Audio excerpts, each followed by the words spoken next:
तुम पर आग के शोले साफ और धुआं मिले छोड़ दिए जाएंगे तो फिर तुम उनका मुकाबला न कर सकोगे।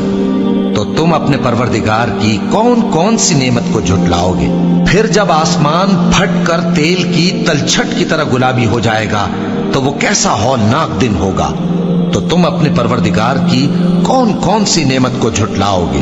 तो उस रोज न तो किसी इंसान से उसके गुनाहों के बारे में पुरसिश की जाएगी और न किसी जिन से। तो तुम अपने परवरदिगार की कौन कौन सी नेमत को झुटलाओगे। गुनाहगार अपने चेहरे ही से पहचान लिए जाएंगे तो पेशानी के बालों और पांव से पकड़ लिए जाएंगे। तो तुम अपने परवरदिगार की कौन कौन सी नेमत को झुटलाओगे। यही वो जहन्नम है जिसे गुनाहगार लोग झुटलाते थे। वो दोज़ख और खौलते हुए गर्म पानी के दरमियान घूमते फिरेंगे। तो तुम अपने परवरदिगार की कौन कौन सी नेमत को झुटलाओगे।